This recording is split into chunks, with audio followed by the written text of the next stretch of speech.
우리 한국 사람들은 여행을 등 뒤로 한다는 말이 있습니다. 어디를 가면 그것을 자세히 살피고 거기서 어떤 감동이나 도전을 받는 것이 아니라 그 광경을 등지고 사진을 찍는데 오히려 더 목적이 있지 않나 가끔 이런 생각을 해보게 됩니다. 어린아이들의 웃는 모습을 한번 보십시오. 또 행복한 사람들의 표정을 한번 보십시오. 또 멋진 풍경을 보면요. 그 사실 몇 초 안에 이게 우리 눈의 시야에 딱 들어와서 우리에게 기쁨과 감동을 주는 것입니다.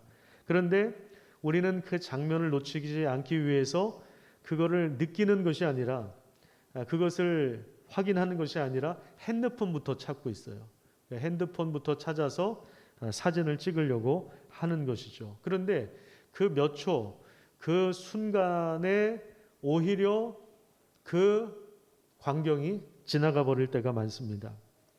그래서 우리는 그 실체를 보면서 참된 행복과 도전과 기쁨을 누리는 것이 아니라 카메라, 핸드폰 카메라를 통해서 편집된 행복을 소장하려고 하는 그러한 마음들이 우리에게 있는 것입니다. 그리고 또 그 사진을 카톡이나 트위터나 인스타그램이나 페이스북이나 유튜브에 올려서 우리는 다른 사람과 공유하고 싶어 합니다.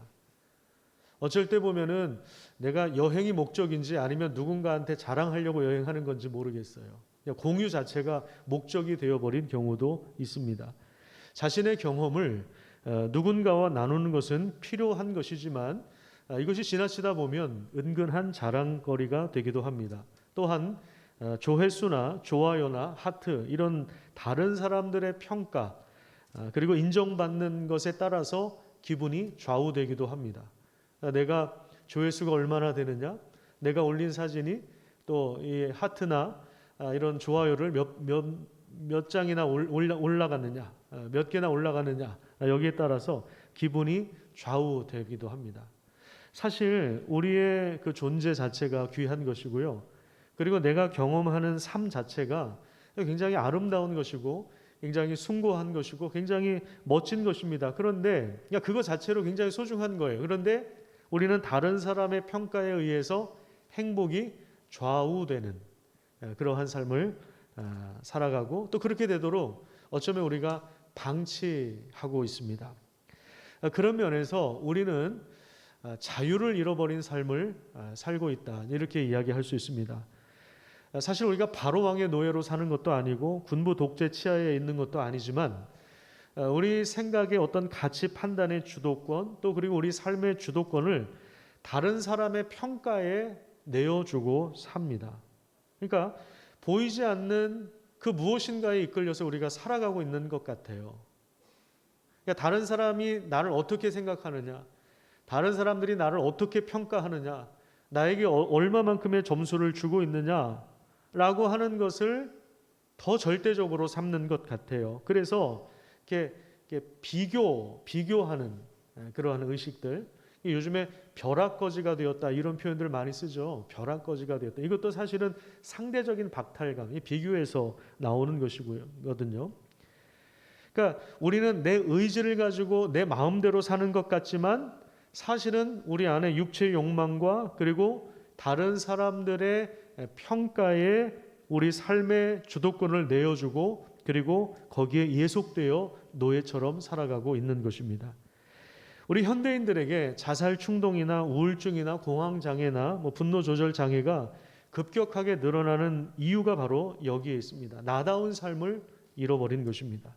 인터넷이나 소셜 미디어에 등장하는 잘 편집된 사람들의 삶과 자신을 비교하는 거예요. 다른 교회와 우리 교회를 비교하는 거예요. 그러면서 이제 상대적인 열등 의식에 사로잡혀 있는 것입니다. 이런 현대인들에게 가장 절실한 말씀은 참된 자유인의 삶을 살 수 있는 길이 있다는 것일 겁니다. 오늘 본문 25절 말씀 세 번역으로 제가 읽어드리도록 하겠습니다. 그러나 완전한 율법, 곧 자유를 주는 율법을 잘 살피고 끊임없이 그대로 사는 사람은 율법을 듣고서 잊어버리는 사람이 아니라 그것을 실행하는 사람인 것입니다. 이런 사람은 그가 행한 일에 복을 받을 것입니다. 자, 여기 자세히 보시면 율법의 말씀은 우리에게 무엇을 준다고 하였습니까? 율법은 우리에게 자유를 주는 하나님의 말씀입니다. 율법 안에는 하나님의 완전한 성품이 담겨 있습니다. 그래서 우리가 부지런히 그 말씀을 읽어 나갈 때 완전하신 하나님의 은혜와 성품을 깨닫게 되는 것입니다. 하나님께서 시내산에서 이스라엘 백성들에게 율법을 선포하신 이유는 그들의 자유를 보호하기 위한 것이었습니다. 하나님이 바로 왕의 속박에서 꺼내주신 후에 약속의 땅에서 자유롭게 살기 위한 길을 율법을 통해서 제시하셨습니다. 그래서 더 이상 이제는 누구의 노예로 살지 말고 하나님을 섬기고 예배하면서 최고의 자유를 누리도록 하나님이 우리에게 은혜를 주신 것입니다. 바로 왕의 능력으로 심판하시고 확보한 선물로 주신 자유를 누리는 이 삶이, 그 삶의 진정한 가치가 하나님 우리에게 주신 율법의 말씀 안에 담겨 있는 것입니다. 자, 근데 중요한 것은 이 율법을 들은 사람들의 자세입니다. 그것을 그냥 듣기만 하고 잊어버린다면 아무런 효과가 없습니다. 왜냐하면 믿음이라고 하는 것은 행동을 통해서 증명되기 때문에 그렇습니다. 말씀을 듣는 사람이 복을 받는 것이 아니라 말씀대로 행하는 일에 복을 받는 것입니다. 아까 우리가 읽었던 그 말씀도 보면요, 그가 행한 일에 복을 받는다, 이렇게 말씀하고 있어요. 오늘 본문 여러분들이 가지고 있는 성경 25절을 한번 보세요. 거기 보시면 자유롭게 하는 온전한 율법을 들여다보고 있는 자는 듣고 잊어버리는 자가 아니라 실천하는 자인데 이 사람은 그 행하는 일에 복을 받으리라.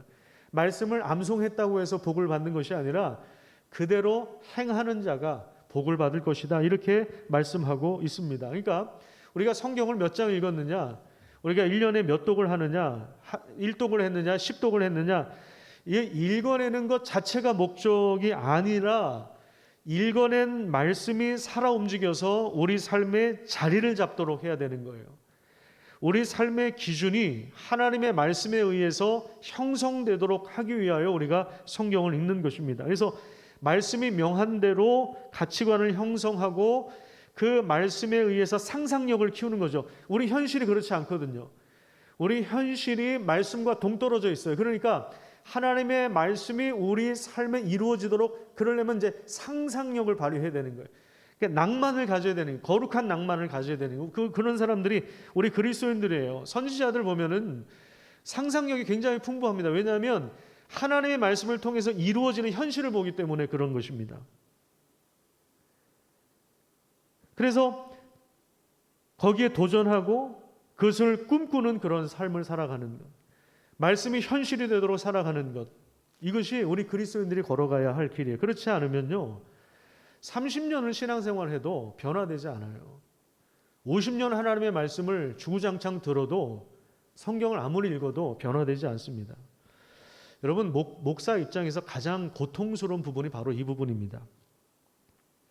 여러분, 우리 자녀가 3살, 4살 때 얼마나 귀엽고 예쁩니까? 그죠? 보기만 해도 사랑스럽죠. 뭔 짓을 해도 이뻐요. 실수를 해도 예쁘고, 넘어져도 예쁘고, 이쁜 짓 하면 더 예쁘고. 자, 그런데 그 아이가 30년이 지났어요. 40년이 지났어요. 그런데 여전히 3살, 4살 때 행동을 반복한다고 한번 생각해 보십시오. 그 수준에 머물러 있다고 한번 생각해 보십시오. 그건 굉장히 끔찍한 일입니다. 이게 목회할 때 가장 끔찍한 일이에요. 변화되지 않는 모습을 볼 때, 성장하지 않을 때, 이게 가장 가슴이 아픕니다. 부모의 기쁨은 우리 자녀들이 성장하는 것 아닙니까? 그죠? 야, 우리 애가 이런 말도 하네. 이제 이 아이가 내 마음을 조금 알아주는구나. 이 아이가 성장했구나. 이제 자기가 스스로 짚고 이제 걸어 다니네. 얘가 이런 말도 할 줄 아네. 그럴 때 우리가 얼마나 이게 기쁨이 몰려옵니까? 그런 것처럼 교회가 말씀에 의해서 변화되고 우리 성도들이 말씀에 의해서 변화되고 성장할 때 그것은 하나님 앞에서 큰 기쁨이 되는 거예요. 하나님 보실 때 그게 얼마나 기쁜 일이겠습니까? 그것이 하나님의 말씀을 통해서, 성장은, 변화는 하나님의 말씀을 통해서 이루어지는데요. 자, 그러면 자유를 주는 율법의 말씀에 의해서 그 성도가 변화되었다, 그리고 성장했다, 이것을 보여주는 지표가 무엇일까요? 그것은 바로 경건이라고 할 수 있습니다. 경건. 말씀은 우리를 참된 경건의 삶으로 인도합니다. 경건이라고 하는 것은 하나님과 올바른 관계 속에서 하나님의 성품으로 단련되어 나타나는 삶의 방식을 말합니다. 그러니까 변화된 삶의 방식이죠. 하나님의 성품으로 그것이 우리의 삶을 통해서 드러나는, 이게 이제 바로 경건입니다. 자, 무엇이 경건인가? 오늘 본문 26절과 27절에 자세히 말씀하고 있는데요. 우리 같이 한번 읽도록 하겠습니다. 시작. 누가 스스로 경건하다고 생각하면서도 혀를 다스리지 않고 자기 마음을 속이면 이 사람의 신앙은 헛된 것입니다. 하나님 아버지께서 보시기에 깨끗하고 흠이 없는 경건은 고난을 겪고 있는 고아들과 과부들을 돌보아 주며 자기를 지켜서 세속에 물들지 않게 하는 것입니다. 자, 우선 첫 번째로 여기서 이야기하는 것이 뭐냐면 그 사람의 경건은 무엇을 통해서 나타난다고 이야기합니까? 말을 통해서 나타납니다. 왜냐하면 입에서 나오는 것이 그 사람 속에 담겨 있는 내용이기 때문에 그래요. 예수님도 그러셨잖아요. 마음에 쌓은 선에서 선한 말이 나오는 것이고 악한 것에서 악한 말이 나오는 것이다. 우리 입에서 나오는 것이 무엇인가? 이걸 우리가 끊임없이 우리 자신을 돌아보며 성찰해야 하는 것입니다. 우리가 하루의 일과를 끝내고 나서 잠을 청하기 전에 오늘 우리가 했던 말들이 무엇인가를 쭉 한번 열거를 한번 해보십시오. 그래서 하나님 앞에 그걸 돌아볼 수 있어야 됩니다. 이것이 바로 경건의 가장 중요한 훈련입니다. 자, 이 경건의 기준점 바로 두 가지입니다. 무엇을 성찰해야 될지 첫 번째는 뭐냐면 고아와 과부를 고난 중에 돌보는 것입니다. 고아와 과부는 보호가 필요한 사람들이죠. 시편 68편에 보면요, 하나님은 고아의 아버지이시며 과부의 재판장이심을 선언합니다. 하나님이 책임져 주겠다는 거예요. 재판장이 되시겠다. 부모가 되어 주시겠다. 이 말입니다. 왜냐하면 그들은 누군가 돌보지 않으면 계속해서 억울한 일을 당하고 그리고 결국 생명을 잃어버리기 때문에 그렇습니다. 신명기 10장 17절에서 19절 말씀에 이런 말씀이 나옵니다. 너희 하나님 여호와는 신 가운데 신이시며 주 가운데 주요 크고 능하시며 두려운 하나님이시라. 사람을 외모로 보지 아니하시며 뇌물을 받지 아니하시고 고아와 과부를 위하여 정의를 행하시며 나그네를 사랑하여 그에게 떡과 옷을 주시나니 너희는 나그네를 사랑하라. 전에 너희도 애굽 땅에서 나그네 되었음이니라. 자, 크고 능하신 하나님, 두려운 하나님은요, 사람을 외모로 판단하지 않으십니다. 외적인 조건을 가지고 차별하지 않습니다. 오히려 하나님은 가장 연약해 보이는 대상인 고아와 과부와 나그네를 눈여겨보시며 그들에게 특별한 관심을 기울이십니다. 하나님은 율법을 통해서 공동체 안에 가난하여 누군가에게 예속되는 종이 없도록 그렇게 명령하셨습니다. 그래서 율법은 자유롭게 하는 하나님의 말씀이에요. 하나님의 성품이 그 율법 안에서 드러나는 것입니다. 그래서 우리에게 지금 이 신명기를 통해서 명령하시는 것도 고아와 과부와 나그네를 사랑하라는 그러한 말씀입니다. 요즘에 우리식으로 말하자면 미혼모를 돕고 노숙인과 외국인 노동자를 돕고 탈북민들에게 하나님의 사랑을 나누어 주라는 그러한 말씀입니다. 그러면서 아주 중요한 말씀을 하시는데요. 신명기 10장 19절, 아까 읽은 그 말씀 19절 다시 한번 좀 띄워주십시오. 19절에 보면요, 이런 말씀이 나와요. 너희도 애굽 땅에서 나그네 되었었다. 자, 이 말씀이 무슨 말입니까? 너희도 같은 처지였다. 너희 이스라엘 백성들아, 너희들도 같은 처지에 있었다라는 거예요. 바로 왕의 속박 아래서 자유를 잃어버리고 고통스러운 삶을 살았던 것을 기억하라는 것입니다. 하나님이 출애굽을 통해 이스라엘을 구원하신 행동은 바로 여기에 근거하는 것입니다. 하나님의 긍휼과 사랑과 자비로 인해서 이스라엘 백성들이 구원을 받은 것처럼 오늘 우리도 그 하나님의 은혜와 사랑에 의해서 구원의 은혜를 경험한 사람들입니다. 그래서 우리 성도의, 우리 교회의 존재의 근거는 바로 여기에 있어요. 하나님의 긍휼과 그 긍휼한 마음으로 그 속박에서 꺼내주시는 그 구원의 능력입니다. 그렇기 때문에 교회가 어려운 이웃을 돕는 것은요, 그건 뭐 특별한 일을 하는 게 아니에요. 뭐 대단한 일을 하는 것이 아닙니다. 그거는 뭐냐면 우리를 구원하신 하나님을 우리가 점점 닮아간다는 증거예요. 그래서 하나님의 성품이 우리 삶의 방식으로 자연스럽게 이제 형성된 것을 말하는 것입니다. 구약 성경을 읽다 보면요, 부한 자들에 대해서, 부자들에 대해서 하나님이 진노하시고 그리고 심판을 행하시는 장면을 자주 보게 됩니다. 그것은 왜 그러냐면, 그러니까 부한 것 자체를 문제 삼는 게 아니에요. 부에 집착하는 것에 하나님 문제를 삼는 것입니다. 가난한 자들의 재산을 착취하고 높은 이자를 받는 것에 대하여 하나님이 분노하시는 것입니다. 그래서 어떻게 되냐면, 이 부자와 권력자들의 손에 의해서 가난의 굴레를 벗어날 수 없는 사회적인 구조를 만들었기 때문에 하나님이 거기에 대해서 진노하시고 거기에 대해서 심판하시는 거예요. 그래서 예레미야든 이사야든 에스겔이든 이런 구약의 선지서들을 읽어보면요, 하나님이 이스라엘 백성들을 심판하실 수밖에 없었던 이유가 뭐냐? 바벨론을 통해서 자기 자녀들을 심판하실 수밖에 없었던 이유가 뭐냐? 부자와 권력자들이 판을 짜고 사회적인 구조를 악하게 만들었기 때문입니다. 그래서 가난한 자들이 거기서 벗어나지 못하게 하는 이런 시스템을 만들었기 때문에 거기에 대해서 심판하시는 것입니다. 근데 야고보서에도요, 그 이야기가 상당히 많이 나옵니다. 제가 지난주에 야고보서를 세 번역으로 좀 여러 번 반복해서 읽어봤어요. 소리를 내서 읽어봤더니 한 15분 걸립니다. 눈으로 읽었더니 한 5분 정도 걸려요. 제가 다 적어놓고 읽어봤는데, 여러분들이 할 수 있으면 다른 번역본으로 한번 읽어보십시오. 야고보서 5장밖에 안 되니까 1장부터 5장까지 쫙 한번 읽어보세요. 세 번역으로 읽으니까 훨씬 더 의미가 살아 움직였는데요. 야고보서에도 이 부자들에 대한 이 심판의 말씀이, 경고가 상당히 많이 나와요. 자, 2장을 한번 볼까요? 2장에 보면요, 지금 1장 26절 27절에 참된 경건에 대해서 이야기하고 나서 2장에 들어가면 무슨 이야기를 하냐면 차별하지 말라는 내용이 나옵니다. 예를 들면 국회의원이 들어오면 앞자리 내주고 특별한 관심을 기울이면서 노숙인이 들어오면 왜 왔냐는 식으로 대하지 말라는 거예요.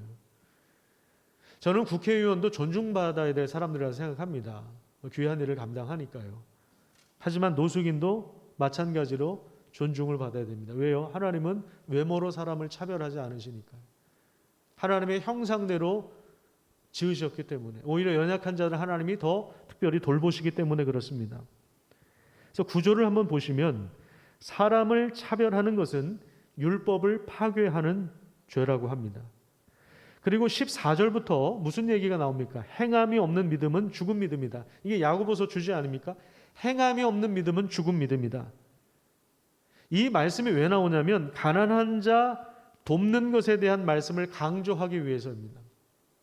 내 옆에 숨쉬고 살아가는 사람이 먹을 것이 없는데 굶주렸는데 그것을 외면하고 살아가는 것에 대해서 행함이 없는 믿음은 죽은 믿음이다. 그렇게 강조하고 있는 것입니다. 그 다음에 야고보서 5장을 한번 가서 보십시오. 야고보서 5장 초반에 보시면 부자들에게 내리는 경고가 나옵니다. 가장 무서운 말씀은 뭐냐면 5장 2절입니다. 5장 2절에 보면 너희 재물은, 너희 돈은 뭐예요? 썩었다. 너희 돈은 썩었다. 그리고 말세에 재물을 쌓았다. 땅에서 사치하고 방종하여 마음을 살찌게 하는 행위가 가난한 자들의 그들을 착취해서 이루어낸 거기 때문에 하나님이 거기에 대하여 심판을 예고하고 있는 것입니다. 그러니까 우리가 기억해야 될 건 뭐냐면 참된 경건이 뭐냐? 하나님 아버지 앞에서의 경건, 올바른 신앙이 무엇인가? 그건 하나님이 특별히 돌보시는 이들을 우리가 같이 주목하고 그들을 향해서 우리의 손을 펴는 것입니다. 그러니까 우리는 부자가 되는 것 자체가 목적이 되어서는 안 되는 사람들입니다. 저는 우리 성도들이, 많은 사람들이 부자가 되시기를 축복합니다. 부자가 되셨으면 좋겠어요. 그런데 그 자체가 목적이 되면 안 돼요. 거기에 집착을 해서도 안 됩니다. 이번 주에 제가 이런 기도를 했어요. 지난주부터 제가 이런 기도를 시작했습니다. 하나님, 우리 성도들의 손길을 통해서도 누군가가 창업을 하고 누군가가 사업을 할 때 정말 세상이 알아주는 큰 기업이 하나 나올 수 있도록 도와주십시오.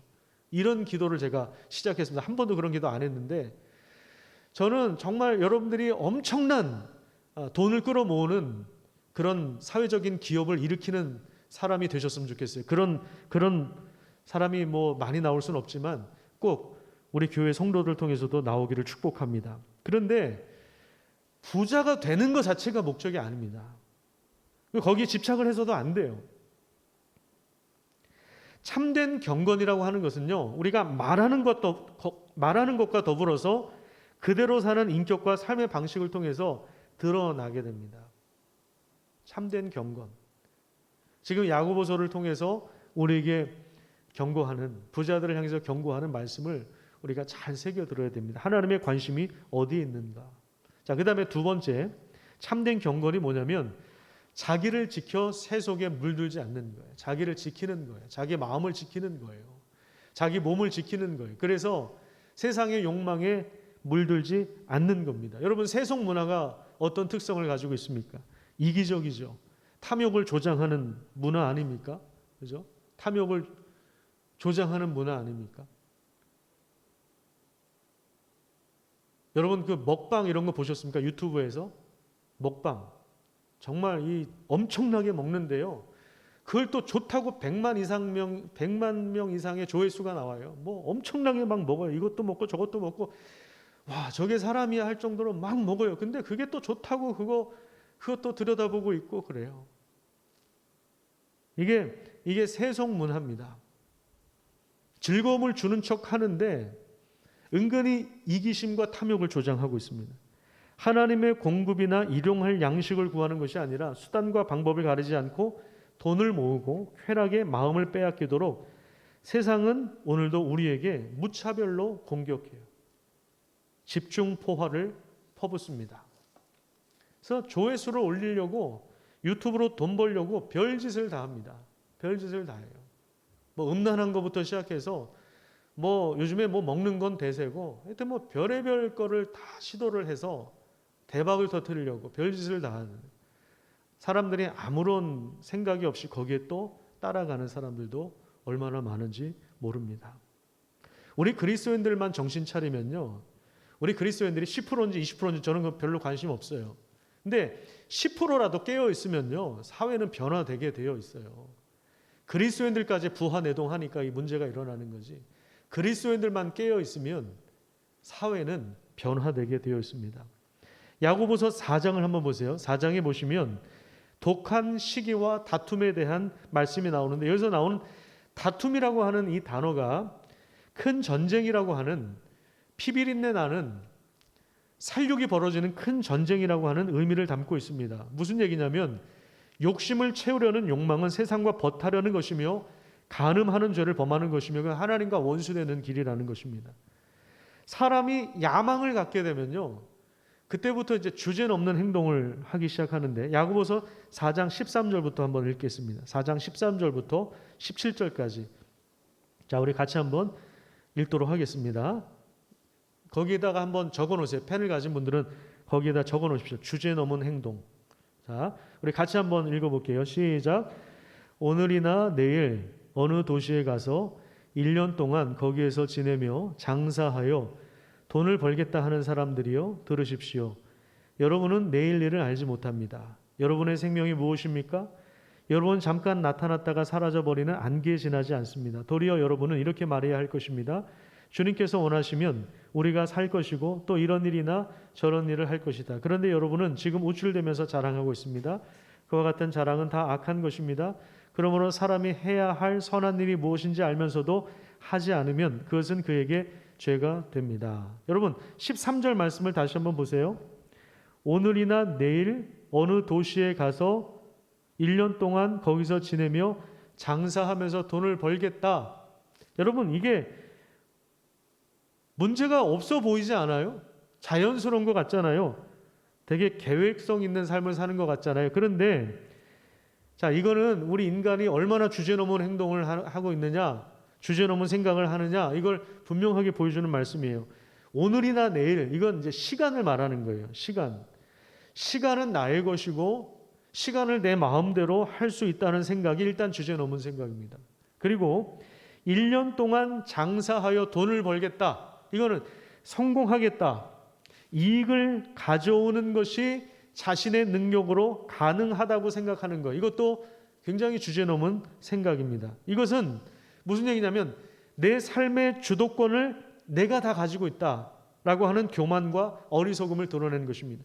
사업이 잘 되면 그때부터 예배 드리겠습니다. 공부해서 좋은 대학 들어가면 그때부터 내가 교회에 나오겠습니다. 취업을 하면, 내가 결혼을 하면, 내가 좀 삶이 좀 안정되면 그때부터 예배를 드리겠습니다. 그때부터 내가 봉사를 하겠습니다. 그때부터 내가 교회를 함께 세워나가겠습니다. 여러분, 이거는요, 계획 있는 삶을 사는 것처럼 보이지만 실상은 자신의 생명과 삶과 시간과 능력이 자기 것이어서 자기가 다 컨트롤할 수 있기 때문에 내가 다 조정할 수 있다는, 그건 굉장히 교만한 생각입니다. 물론 계획성 있는 삶은 필요합니다.